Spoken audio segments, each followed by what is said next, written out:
Welcome back. I'm Dana Repp. I'm an adjunct artist for Elements of Education. I teach a class at SAMI called History Connect in partnership with Fort Nisqually Living History Museum. Today I'm going to be presenting to you ladies' layers. In other words, I'm going to be showing you how ladies got the look they got in the 19th century with those big dresses. I'm also going to show you a Native American interpretation of it as well. And stay tuned. I hope you enjoy it. So the first thing I want to show you is the first layer that I would be putting on this mannequin here, or a woman. It's called split drawers. I won't be putting them on her today. She has no legs, and so that won't help our cause. But this is what women were wearing as a first layer underneath their garments. It made it easier for them to use the facilities and kept them clean, kept the sweat off their legs and things like that. The next piece of, or next garment a woman would wear is called a chemise. I think it looks a lot more like what you would consider a pair of cotton pajamas today.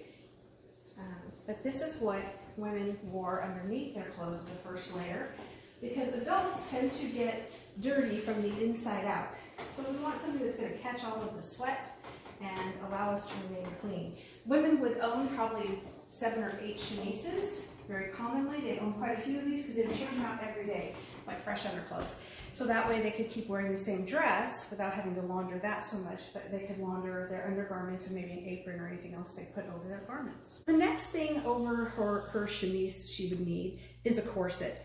This is a European woman, so I am dressing her just as she would if she were coming across the Oregon Trail or any other typical duty. Yes, some women did not wear corsets, but more did than didn't. So it's a very common undergarment. What gives it its support is this little tiny steel bone, and they're run into these different channels. And if you can see the inside of this, you can see the channels here. Here's my front busk, and then there's a boning channel here. And every join, there's another boning channel where there's more bones to give this rigid support. Some corsets have a lot more boning than this. This one's just kind of a medium weight, so it's not real heavy duty, but it's not a really lightweight one. Children did wear corsets, young girls did, from the time they were probably about 5 or 6, but their corsets didn't usually have this kind of boning in them. They were done with cotton strings in them to give them the form that they needed, and they were button front. They're called a soft stay, kind of the equivalent of today's sports bra. So I have her corset bust buttoned or clipped together here in the front. And what I'm doing in the back is turn her around so you can see I'm lacing up her back. This is where, if you watch Pirates of the Caribbean, this is the part where Elizabeth Swann declares that women in England must have learned not to breathe. Yes, some women did tie corset, just like today. There's anomalies in everything we do. There's always someone that takes it to the extreme. But most women did not. It was just mainly supposed to be kind of a gentle hug. The reason corsets are so important isn't so much just because you're doing heavy lifting, but because one thing you're lifting is the skirts that you need, the underskirts that give your dress the form that it will take all day long. And if you don't have these bones here, all of the weight of those skirts sit right on the nerve bundles right here on your hips. And makes your legs go to sleep, makes your arms go to sleep. You can feel pretty bad wearing them like that. So this actually takes the brunt of what you're doing and puts it onto the corset and not on your actual joints. Now the next layer we're going to put on is called a corded petticoat. See these little cords? That's how it gets its name, is a corded petticoat. It does give the dress some shape and a little bit of loft. However, really what it does is keeps you from tripping over all those long skirts. Keeps it from getting wound up around your legs because this keeps the skirt away from your knees and your feet. I would not want to wear all these skirts without it because otherwise you get to make a lot of face plants as you're walking around. It's very easy to misstep in these.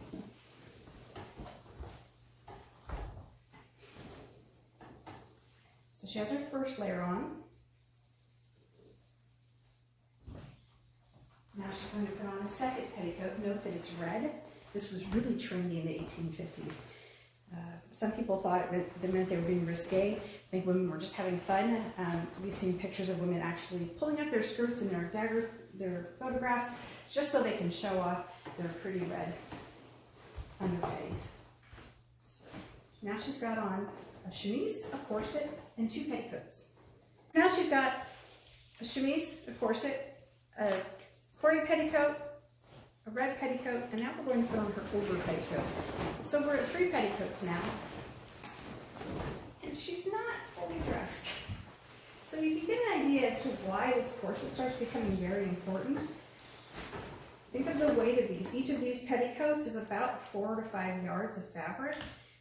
So when you start adding it up, by the time a woman's done, they could wear up to 7 petticoats. They could have, 35, 40 yards of fabric on them before they're done dressing for the day.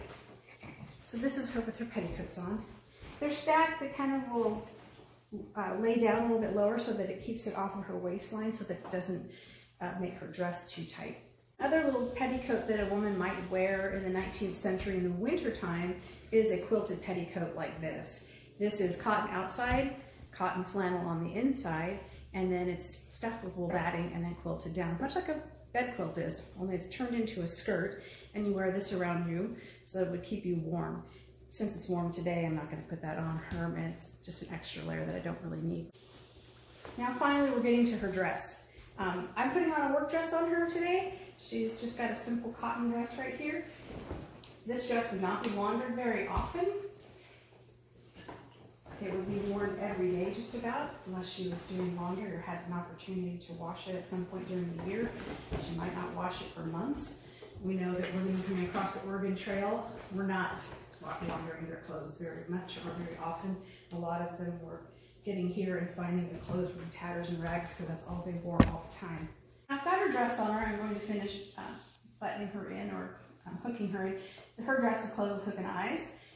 Some women's dresses were closed with buttons. Some were actually just closed with straight pins because that's all they could afford. If she was an upper class woman, she would not be putting them in with straight pins. She would have buttons or hooks and eyes. But these were pretty inexpensive in the time just as they are today, so it was a real common way for people to close their dresses and other clothing. Didn't have zippers at this point, so you couldn't use those. So I'm going to hook her in all the way to the top here. So she looks nice and tidy, doesn't she? She's got on a white collar. This is real common. White collars are ubiquitous across the century because women use these as something else that they could take off and change out of every day. It caught the sweat from your neck, so your dress didn't turn colors. You could just take this off and launder it and put a fresh one on. They would sew them on with these great big stitches, like 4 or 5 stitches to hold the collar on. It was just to hold it in place. Sometimes they even use straight pins. The other thing this woman would use would be she would put in a little brooch if she had one. If she wasn't very wealthy or didn't have something she inherited from someone in the family, she may not. This one is actually an antique hairpin brooch. People made these often in honor of loved ones when they passed away. They had taken a lock of hair, or if they were moving away to another country, they might take a lock of their mother's hair or sister's hair and make it into a brooch, so it was a good way to remember their family members while they were away. Last things we're putting on her today is an apron. If she's working or doing anything around the house, she is wearing an apron. All women wore these. It was their way of protecting their clothing. Again, another piece that you could have multiples of, and you could easily launder it every day, or launder them every week and put a fresh one on every day. So you have these sacrificial pieces that took the brunt of your wear and tear. Aprons were not purchased especially for anything. They were usually made out of scrap fabric that was left over from another dress, or if you outgrew something, you might turn the skirt into an apron for another member of the family so that they would have something to wear to protect their newer clothing. One thing I didn't discuss was shoes. 19th century shoes are a little different than ours. And this is a simple little boot. They all have this nice square toe here. Some women's shoes, this one has elastic because they did have elastic in the 19th century, but this was one of the main applications for it. It wasn't used in clothing as much as we use it today. They also did these uppers in different kinds of fabrics and silk and things like that. So a boot was a real common shoe. Sometimes women also wore a slipper for evening wear. If you notice, there's absolutely no arch support in these. So my little secret as a reenactor is I wear orthotics. Shh. That's our secret, don't tell anybody. But that's the way I can keep walking by the end of the day and not be crippled. But now I want to take her from being a European woman to being a Métis woman, which was really common for the women here in the Puget Sound, other than Native women, obviously. We did have a whole new culture of people called Métis, which were mixed blood people, people of French-Canadian descent and Native American descent. One thing that right off the bat that I loved their change was they went to moccasins. Way more comfortable than those boots, I'm just going to tell you that. Even if there's no arch support, it's kind of like running barefoot for the day. So a lot of Native women might wear a dress like this, but they would be wearing their moccasins underneath it. The other thing she would be wearing would be leggings with leg ties to hold them on. Since she doesn't have any legs, I can't really show you on her very easily, but you would just tie this around your legging to keep it on your leg. It's called a garter. The bells were partly to show that she may have had some wealth, had some extra money she could buy little trinkets and things. The other thing is, if you're berry picking, nice to have a little extra noise in case there's something in the bushes with you. Now I'm going to finish her transformation. Since she is a native woman, or partly native woman, she's not necessarily going to be wearing a white collar like this. She wouldn't probably have worn those quite as much as the European women. And she wouldn't probably be wearing a hair brooch like this, unless she was of a different class with different expectations. But she would be very smart and wear a neckerchief. This did a couple of things. In the wintertime, it could keep her warm. In the summertime, could keep her cool, keep the sweat off of her. If she's really hot, you can take this, dip it in water, and wrap it around your neck, and it keeps you nice and cool. She could tie it into a simple knot or tuck it down into the dress itself. Not her up there. I'm just going to tie it in a knot here. Make sure you can see it. The other thing she would be wearing is trade silver. Instead of wearing a regular brooch, I think it was a really appreciated trade silver. And this is a little hummingbird that was carved into this one, or designed into this. So she would be wearing her trade silver to show off any of the wealth that she may have in her family. Also just a neat decorative piece that she really would like. There. The other thing she might be wearing is a belt. Instead of an apron. She may not be using an apron all the time. Sometimes Native women did, but not always. Sometimes Métis women did, but not always. She could wear a leather belt instead. Put that on her.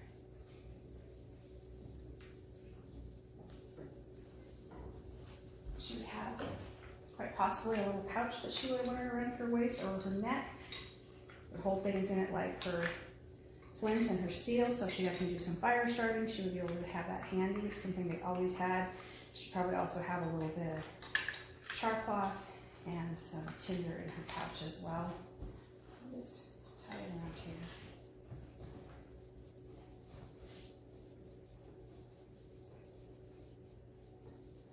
And this is just a leather thong that's holding this on.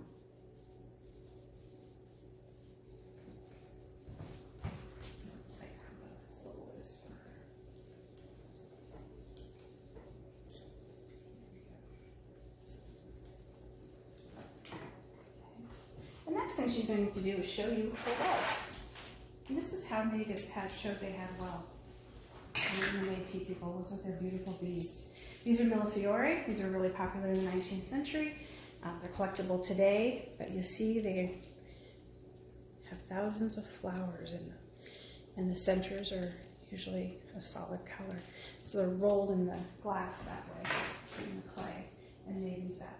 And that is how she would be dressed to be Métis. She may be wearing a different type of cedar hat instead of a plain willow hat or something that another American would be wearing.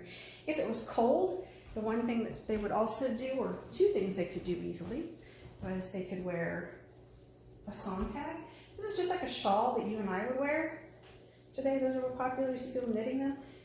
Only we have these great, big, long straps on them. And these straps wrap around the body, and then they can be tied in the front.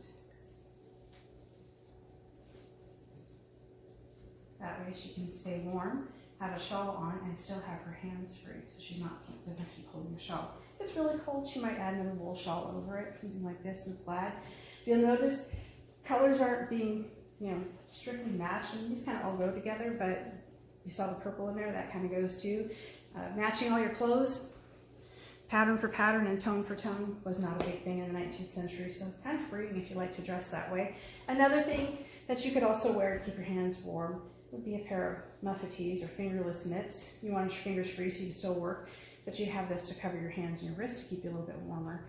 And you can tuck your fingers down in them later on if you need to keep them a little bit warmer than that. Thank you for watching Ladies Layers. I hope that next time you come to the fort and you see those ladies all dressed up in those fine gowns that you'll understand exactly what it took for them to get there. I've also tacked on a couple of other pictures of more upper class dresses that would have been present at the fort as well. And you can tell that the layers are made by just more petticoats with a lot more starch. I hope you have a great day. Thanks for watching.